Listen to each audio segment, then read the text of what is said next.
हे यांच्याकडून होत नाही आहे। ही प्रशासकीय इमारत जेव्हापासून झालेली आहे तेव्हापासून कोणत्याही कार्यालयामध्ये, मग तहसीलदार कार्यालय असेल, उपविभागीय अधिकारी कार्यालय किंवा अन्य कार्यालय असेल, येथे महापुरुषांचे कोणतेही फोटो नाही। शासनाचे आदेश आहेत, स्पष्ट आदेश आहेत की महापुरुषांचे फोटो लावावे। मग हे का धजावत नाही? यांना काय एलर्जी आहे? या प्रशासनाचा जेवढा निषेध करावा तेवढा कमीच आहे। आणि वंचित बहुजन आघाडी महापुरुषांचा अवमान सहन करणार नाही, म्हणून महापुरुषांच्या सन्मानासाठी वंचित बहुजन आघाडी आज या प्रशासकीय इमारतीमध्ये सन्माननीय उपविभागीय अधिकारी कार्यालयामध्ये ठिय्या आंदोलन यांनी सुरू केलेले आहे। आणि जोपर्यंत महापुरुषांचे फोटो या कार्यालयात लागत नाही तोपर्यंत हे ठिय्या आंदोलन संपणार नाही।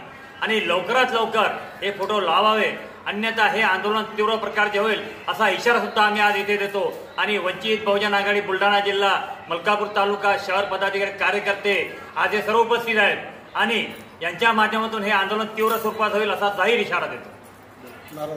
वंचित बहुजन आघाडीचा